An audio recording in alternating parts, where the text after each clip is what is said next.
하지만 성도는 강하다라는 제목으로 하나님의 말씀 증거하도록 하겠습니다. 나는 약하지만 성도는 강합니다. 휴대폰에 배우자의 이름을 무엇으로 저장하셨습니까? 저는 제 아내 번호를요, 행복이라고 저장했습니다. 그렇게 결혼하고 나서 계속 그렇게 저장되어 있는데요. 함께하면 행복해지는 사람이기도 하고요. 또 제가 평생 행복하게 해주고 싶은 사람이기 때문입니다. 어떤 이들을 보니까 아내 이름을 이쁜이, 여보, 사랑, 제가 본 것 중에 참 와닿는 것 중에 하나가 중전마마 이런 것들이 있었습니다. 또 어떤 분은요, 남편의 이름을 그때그때 다르게 저장하는 분도 계시더라고요. 어떤 날은 사랑하는 여보, 며칠 지나니까 여보, 또 나중에는 이름만 이재균, 그것도 안 되니까 김집사 이렇게 적혀있고 하더라고요. 그러니까 그 사람 이름을 뭐라고 부르는지에 따라서 그 사람을 어떻게 생각하는지를 알 수 있었습니다. 한 아이가요, 슈퍼마켓 계산대에서 우유통을 떨어뜨려서 바닥에 엎질러 버렸습니다. 그때 그 아이의 엄마가 이렇게 소리칩니다. 이 바보 녀석아. 바로 그 옆 계산대에서 또 다른 아이가 꿀병을 떨어뜨립니다. 오늘 이 계산대원들은 괜히 힘든 날이에요. 꿀병을 떨어뜨립니다. 꿀병과 함께 마개가 열리고 꿀이 바닥에 가득 흘렀습니다. 아이의 엄마가 말합니다. 넌 바보 짓을 했구나. 첫 번째 아이는 계속 바보로 분류되었습니다. 반면 두 번째 아이는 다만 잘못된 행동을 지적받아 왔을 겁니다. 그 결과 첫 번째 아이는 머지않아 정말로 바보가 될 것이고요. 두 번째 아이는 바보짓을 중단하는 법을 배우게 될 것입니다. 베드로전서 편지를 받는 이 성도들은요, 세상이 그 성도들을 향하여 바보 녀석이라고 불렀을 겁니다. 너희의 신앙은 어리석은 거야. 너희의 신앙은 아무 쓸모가 없는 거야. 그것을 믿고 있는 너희는 바보야. 너는 틀렸어. 세상이 그렇게 핍박했습니다.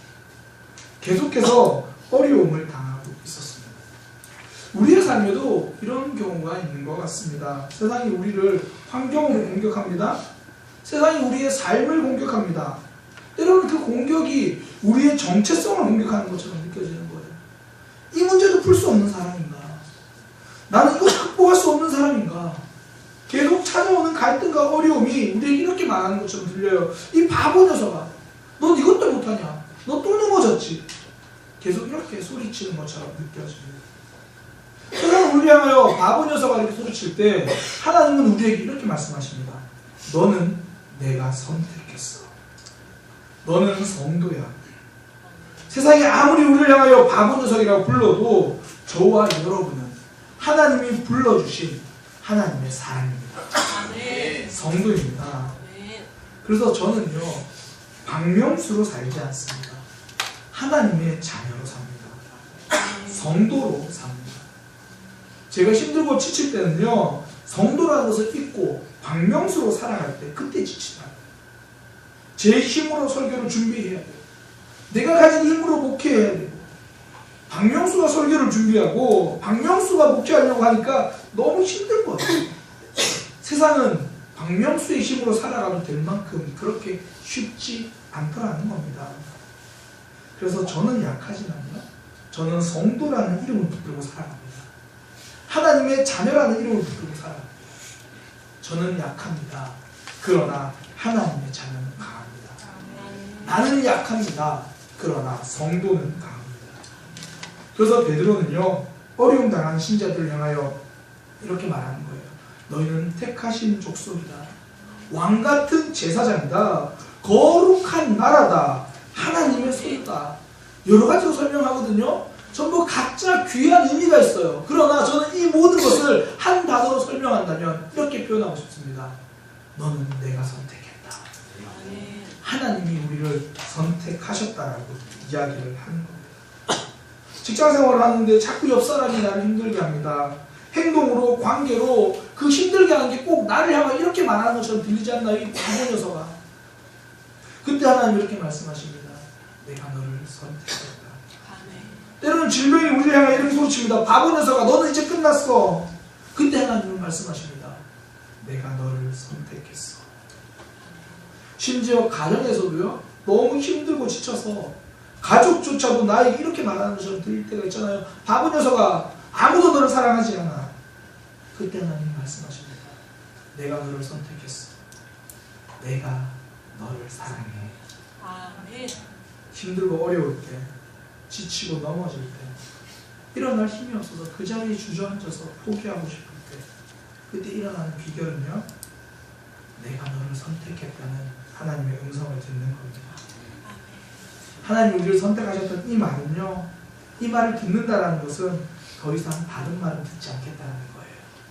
세상이 바보 녀석아 라고 소리치는 그 말에 흔들리지 않겠다는 겁니다.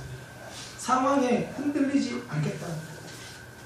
다윗이 골리앗 앞에 섰을 때요, 다윗의 적은 골리앗 하나가 아니었습니다. 옆에 있는 사람들이 다윗에게 말합니다. 너는 안 돼. 너는 이길 수 없어. 골리앗은 날 때부터 장군이었어. 넌 상대가 안 될 거야. 이게 우리 편인지 적인지 구분이 안 돼요. 다윗은요, 골리앗 앞에서 흔들리지 않았지만 그런 수많은 부정적인 말에도 흔들리지 않았습니다. 누가 뭐래도 다윗은 하나님이 선택한 사람이었기 때문입니다. 다윗이 붙들고 있었던 목소리는 딱 하나입니다. 내가 너를 선택했어. 이거 하나만 붙들고 있는 겁니다. 다른 말에 귀 기울이지 않는 거예요. 우리의 삶을 돌아보면 그런 생각이 듭니다. 내가 과연 자녀들에게 본이 되는 신앙생활을 하고 있나? 내가 과연 신앙생활을 잘하고 있나? 지난주 우리가 말씀을 드리면서 내 모습이 누군가 이정표가 되어주고 있나? 나는 안 될 것 같은데, 그때 하나님 말씀하십니다. 내가 너를 그렇게 만들어줄 거야. 그때 다른 소리에 귀 기울이지 않고 하나님의 소리에 귀를 기울이는 겁니다. 내가 너를 선택했어. 이거면 충분합니다. 이거면 우리가 일어설 수 있는 겁니다. 사역을 하다 보면요, 행사 때마다 현수막을 많이 설치했어요. 우리 교회는 뭐 이렇게 이쪽 뒤에 설치하기 때문에 굉장히 쉽게 설치합니다. 보시겠지만 전사님이랑 제가 다 박아놨어요. 걸기만 하면 돼요. 굉장히 쉬워요. 무역자로 있을 때 그 교회는 좀 커가지고요, 현수막 설치하려면 몇 명이 달라붙어야 돼요. 사다리도 굉장히 긴 사다리 설치하고 올라가서 한 사람이 붙들고 저쪽에 저 사람이 붙들고, 제일 쉬운 사람은 저 멀리서 오른쪽 왼쪽 이렇게 많은 사람이에요. 그래서 좋아 이제 고정시켜. 그리고 이제 고정을 시켰어요. 그리고 계단에서 내려왔습니다. 사다리를 갖다 놓고 나서 이제 남은 정리를 해야 되니까 본당에 올라갔는데 이게 오른쪽이 살짝 올라가 있는 거예요. 이미 관리 집사님 가셨고 사다리 다 치웠고 사역자들 각자 사역하러 갔고 어떻게 하지 고민하다가 일단은 그냥 두기로 했어요. 근데 계속 많이 쓰이는 거예요. 예배 때가 되었습니다. 성도들이 보시고 이야기하겠다, 담임 목사님 혼나겠구나 생각하는데요, 예배 끝날 때까지, 예배 다 마치고 식사 끝날 때까지 아무도 이야기를 안 하는 거예요. 딱 한 사람 이야기하는 거예요. 저랑 같이 그 달았던 전사님이 이렇게 얘기하는 거예요. 목사님 좀 삐딱하게 달리는 것 같아요. 그지? 오른쪽 올라간 것 같지? 아니요, 왼쪽 올라간 것 같은데요.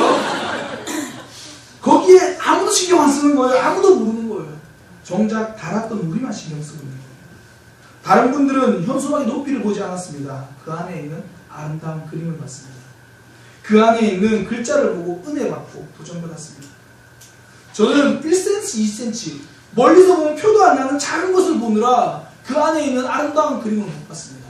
그 안에 있는 좋은 글귀, 거기서 도전받지도 못했고요, 은혜 받지도 못했습니다. 그 현수막의 작은 차이에 집중하다 보니까 전체적인 아름다운 큰 것을 놓쳐버렸습니다. 부부들이 이혼할 때 보면요, 저 사람이라서 좋은 이유를 적으라고 하면 20개, 30개 적습니다. 그런데 저 사람 때문에 내가 도저히 못 살겠던 이유를 적으라고 하면 3개, 4개를 채 넘기지 못합니다. 다시 생각해보면 20가지 이상 좋은 이유가 있는데요, 정말 나를 힘들게 했던 2가지, 3가지가 커지고 그거 가지고 씨름하느라, 그 작은 차이에 집중하느라 큰 것을 보지 못할 때가 너무나 많다는 거예요. 하나님은 우리에게 가장 큰 목소리로 말씀하십니다. 내가 너를 선택했다. 이 큰 목소리만 들으면 되는데 우린 자꾸 세상의 작은 목소리를 듣습니다. 세상에서 겪는 아픔의 소리를 듣습니다. 세상에서 주는 외로움을 듣습니다. 저는 아픔이 작다고 말하지 않습니다. 세상에서 우리를 견디기 힘들 만큼 어려움이 찾아옵니다. 그러나 그 어려움보다 하나님은 언제나 크십니다. 아멘. 세상이 우리 보고 어떤 이야기를 하든지 하나님이 내가 너를 선택했다라고 말씀하시는 그 음성은 언제나 우리의 어려움을 가득 덮고도 남는다라는 겁니다. 믿음은 상황의 아픔을 보지 않고 하나님을 보는 겁니다. 1cm의 차이에 집중하는 것이 아니라 10m짜리 현수막 전체에 집중하는 것, 우리 하나님 사랑에 집중하는 것입니다. 저는 신사임당을 참 좋아합니다. 물론 신사임당이 그림 그려진 종이도 좋아하긴 한데 그 신사임당 이야기 중에요, 이 포도송이 이야기 있습니다. 잘 아실 건데요. 새 옷을 빌려 입고 잔치집에 온 어떤 이제 가난한 부인이 이제 왔는데 그 하녀가 이제 국물을 쏟는 바람에 치마에 얼룩이 생겼어요. 굉장히 당황하죠. 이 비단 옷을 갚아줄 수가 없는데 그때 신사임당이 그렇게 이야기를 하죠. 부인, 저에게 그 치마를 잠시만 벗어주시겠습니까? 뭐 어떻게 하려는가 싶었더니 이제 붓을 가지고 치마의 얼룩에다가 그리기 시작합니다. 얼룩진 그 자국에 붓이 지나갈 때마다 탐스러운 포도송이가 되고요, 싱싱한 잎사귀가 됩니다. 그렇게 그림을 완성하고 나서 신사임당이 그 옷을, 그 치마를 돌려주면서 이렇게 말합니다. 이 치마를 시장에 가져다 파세요. 그러면 새 치마를 사고도 남을 수 있는 돈이 마련될 겁니다. 아름다운 비단에 비해서 그 얼룩은요, 작은 아픔입니다. 국물이 쏟아진다고 해서 비단이 상하지 않거든요. 근데 사람들의 관점은 그 얼룩에만 집중한다는 거예요. 얼룩 때문에 내 인생의 가치가 떨어진다고 생각합니다. 그러나 우리의 삶은 아픔이라는 얼룩이 하나도 그것 얼룩이 하나님의 손에 붙들리면 작품이 되는 겁니다. 하나님은 우리의 얼룩도 아픔도 작품으로 만드십니다. 저는 주일 저녁이 굉장히 피곤하긴 하지만 뿌듯한 날이기도 합니다. 내일 쉬거든요. 그런데 한편으로는 진짜 피곤한 현실로 가야 되는 성도님들을 생각합니다. 내일부터 시작될 월요일은 국물이 쏟아지는 현실이잖아요. 여기저기 얼룩이 묻는 곳입니다. 학생들도 중고등학생 이제 개학했잖아요. 또 아침에 일어나서 내가 왜 공부해야 되는지도 모르면서 책상에 혼자 합니다. 대학 가면 달라지겠지. 대학생활 하는 친구들 압니다. 아무것도 달라진 게 없는 거예요. 어떤 분은요, 직장에 출근하는 것이 버거워서 차라리 몸이 아팠으면 좋겠다 이런 생각이 하는 분들도 있다는 거예요. 근데 막상 몸이 아프면 또 어쩌나라는 책임감 때문에 또 그렇게 출근합니다. 그때 성도는요, 하나님의 음성을 기억합니다. 너는 택한 족속이요, 왕같은 제사장이다. 거룩한 나라다. 너는 내 것이다. 하나님 우리를 선택하셨다라는 그 음성 듣는 거예요. 우리의 아픔을 가지고 작품을 만들기 위해 붓을 들고 계신 그 하나님의 모습을 보는 것, 이것이 믿음입니다. 그 성도의 삶은요, 외부의 공격이 심할 때 무너지는 것이 아니라 하나님과 멀어질 때 무너집니다. 하나님이 나를 선택하셨다는 이 확신이 희미해지면 믿음이 휘청거리기 시작합니다. 우리의 삶은요, 내 손으로 붙들 수 있는 것이 아니기 때문입니다. 베드로는요, 자기 자신의 신앙을 자기 손으로 붙들 수 있다고 생각했습니다. 어려움이 와도 이겨낼 자신이 있었거든요. 그런데 항상 어려움은요, 우리의 생각보다 크게 옵니다. 갈등은요, 내가 해결할 수 없는 크기로 언제나 다가옵니다. 그래서 큰 마음 먹고 시작한 월요일도 큰 어려움 때문에 좌절하는 경우가 더 많았지 않습니까? 그때 베드로의 신앙을 붙들어준 건 베드로의 경험이 아닙니다. 베드로의 성격도 아닙니다. 베드로는 뭐 결혼한 사람이니까 베드로의 아내가 위로해 줬을 거예요. 여보, 그럴 수 있지. 당신 잘하고 있어요. 아마 베드로의 자녀들도 위로했겠죠. 아빠 힘내세요. 우리가 있잖아요. 고맙기는 한데 힘이 되지 않을 때가 더 많습니다. 그것으로는 한 주를 살아갈 힘이 안 된다는 거예요. 그때 베드로가 일어날 수 있었던 힘은요, 하나님 손아귀의 힘입니다. 우리 하나님이 붙들어 주신 힘입니다. 내가 너를 사랑 나누는 어부가 되게 하겠다. 예수님의 선택이 베드로를 붙들어 주셨습니다. 우리는 하나님 잊고 살 때가 많습니다. 그러나 하나님은 우리를 잊으신 적이 한 번도 없습니다. 우리는 우리의 삶이 1cm 틀어졌다고 해서 내 계획이 끝났다고 절망하고 포기하고 있을 때 하나님은 우리에게 큰 그림으로 찾아오시고 여전히 우리를 선택하신 그 하나님의 계획은 손상된 적이 없습니다. 틀린 적이 없습니다. 질병 때문에 너무 고통스럽고요. 가족 관계가 깨어져서 너무 지쳐가고 직장 생활에 너무 힘이 듭니다. 그런 모든 상황에서도 하나님은 여전히 여러분을 사랑하십니다. 여러분을 붙잡고 있는 그 선택을 놓지 않으십니다. 그 힘들고 어려운 상황에서 하나님이 우리에게 내가 너를 사랑한다 말씀해 주시려고 예배로 불러주신 겁니다. 예배의 자리는 내가 너를 선택했다 그 음성 듣는 시간입니다. 예배는 하나님의 음성에 귀 기울이는 시간입니다. 세상 우리 보고 틀렸다고 말합니다. 그때 예배의 자리에 와서 나는 너를 사랑한다. 아들아 내가 너를 사랑한다. 이 음성 듣게 되기를 소망합니다. 핍박과 고난과 박해로 인해서 생명의 위협을 받고 있던 이들에게 베드로는 이 편지를 보냈습니다. 이 편지가 그들에게 위로가 되고 힘이 되는 이유는요, 그들을 선택하신 하나님을 볼 수 있었기 때문입니다. 하나님이 나를 선택하셨다 여기에 집중하면 그동안 보이지 않던 하나님의 손이 보입니다. 그동안 보이지 않던 하나님의 위로가 보입니다. 그전에는 눈앞에 질병만 보였는데요, 하나님에게 집중하니까 그 질병이 오기 전까지 나를 건강하게 인도해 주셨던 하나님의 사랑이 보이는 겁니다. 늘 나를 힘들게 하려고 태어난 것처럼 보이는 그 내 남편도 하나님에게 집중하다 보니까 나를 사랑하기 위해서 하나님이 보내주신 사랑이라는 게 보이기 시작합니다. 날마다 그만두어야 될 이유만 보이던 직장이 그곳이 하나님이 나에게 주신 기회라는 것이 보여지기 시작한다는 겁니다.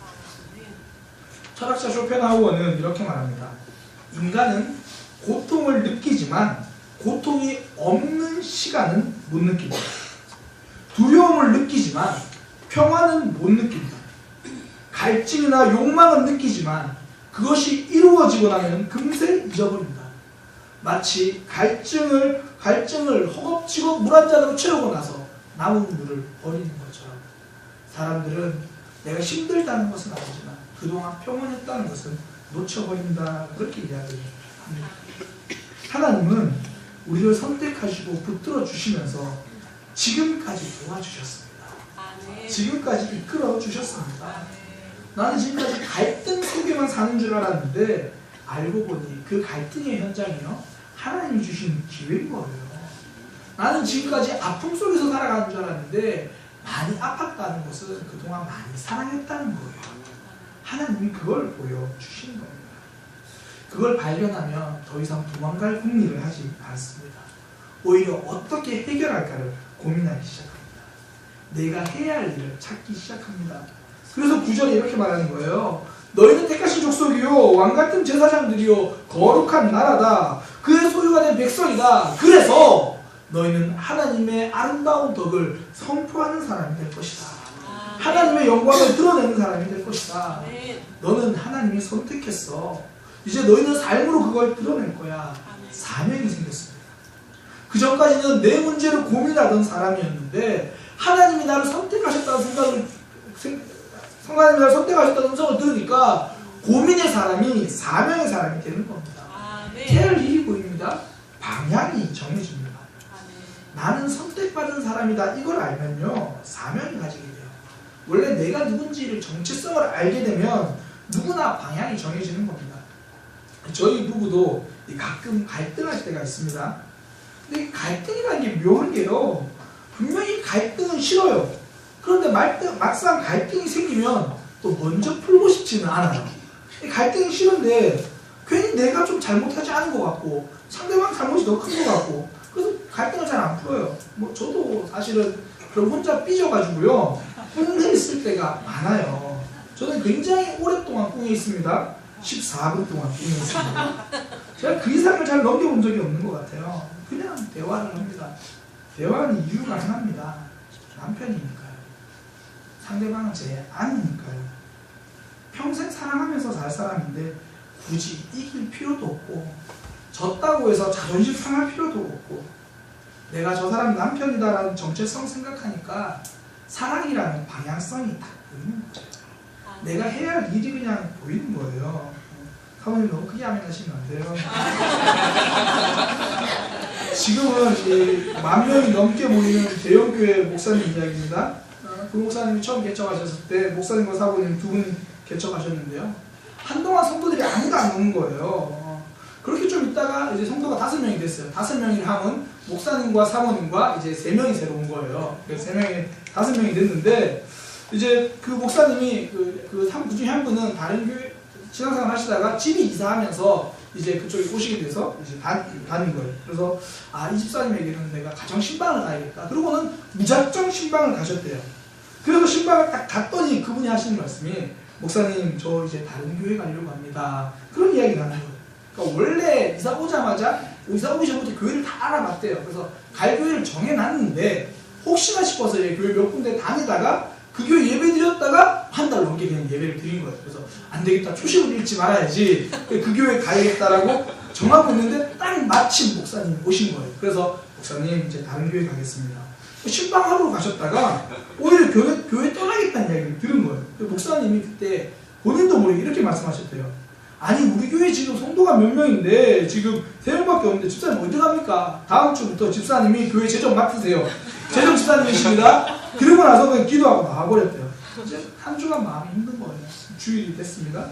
예배 시간 되니까 그분이 털레 그냥 굉장히 이렇게 표정이 안 좋은 표정으로 교회에 오시는 거예요. 예배 마치고 못하겠다는 이야기를 하려고 하시나 보다. 그 축도를 딱 하는데 집사님이 앞으로 탁 오시더니 갑자기 헌금을 막 정리하시는 거예요. 목사님 당황해가지고 집사님 뭐 하세요? 재정집사 하라면서요. 그러면서 하는 거예요. 목사님 다음 달부터 무조건 목사님 사례를 나가도록 하겠습니다. 그러니까 그분이 바뀐 건, 행동을 바꾼 건 딴 게 아니에요. 정체성이에요. 내가 누군가를 기억하니까 삶이 달라지고요. 방향성이 선명해지는 겁니다. 하나님 우리를 선택하셨다. 이거 잊지 않으면요. 우리의 방향은 언제나 전진입니다. 하나님이 나를 붙들어주기 때문이거든요. 늘 방어하는 삶만 살아가다가 이제는 달라지는 거예요. 하나님 나를 선택하셨으니 미워하지 않겠습니다가 아니라 사랑하겠습니다. 달라지는 거죠.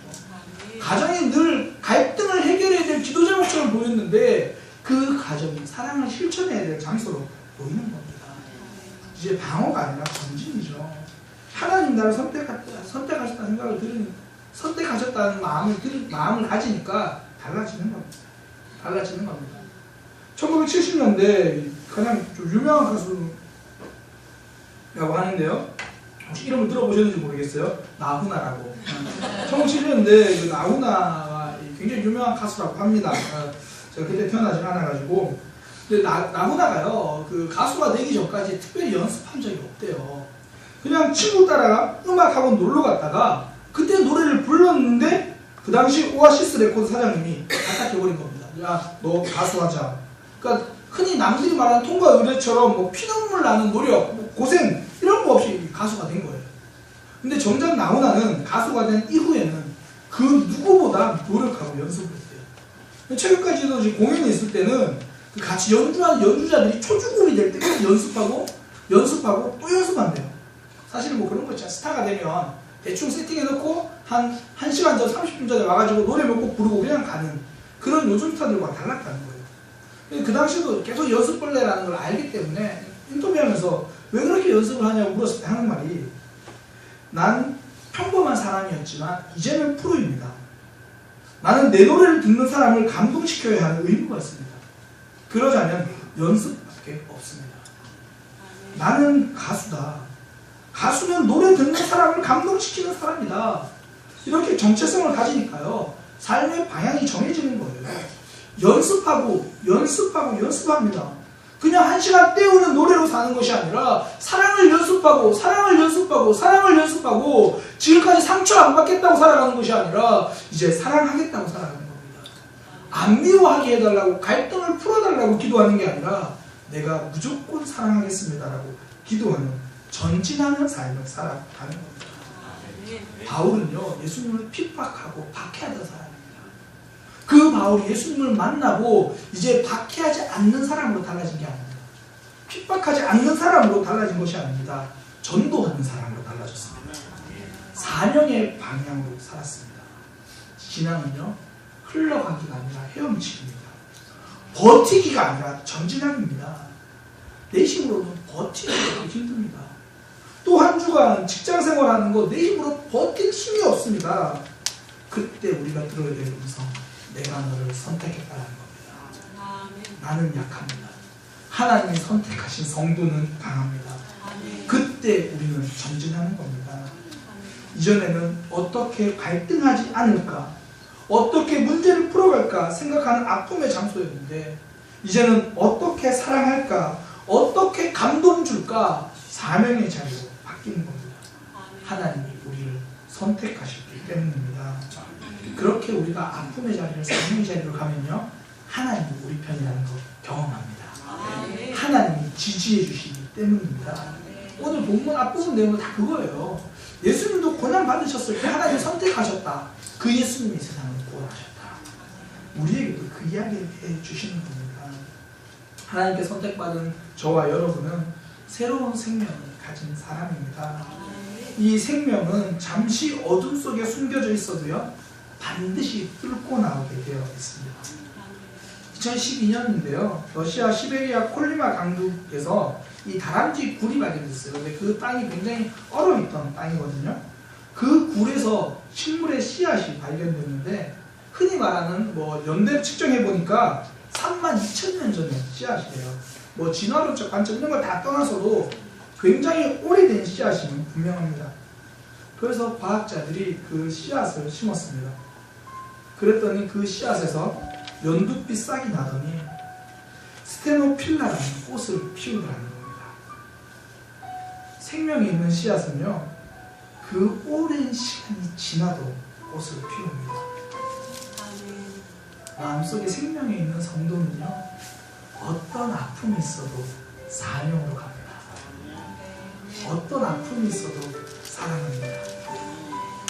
사람들이 우리에게 아프게 하고, 사람들이 우리에게 바보 녀석이라고 소리치는 것 같아도, 하나님의 생명을 가진 우리에게 하나님은 내가 너를 사랑한다 말씀해 주십니다. 이 사랑이면 사명의 자리로 갈 이유가 충분합니다. 나는 약합니다. 그러나 하나님의 자녀, 성도는 강합니다. 이 시간 말씀을 되새겼으면 좋겠습니다.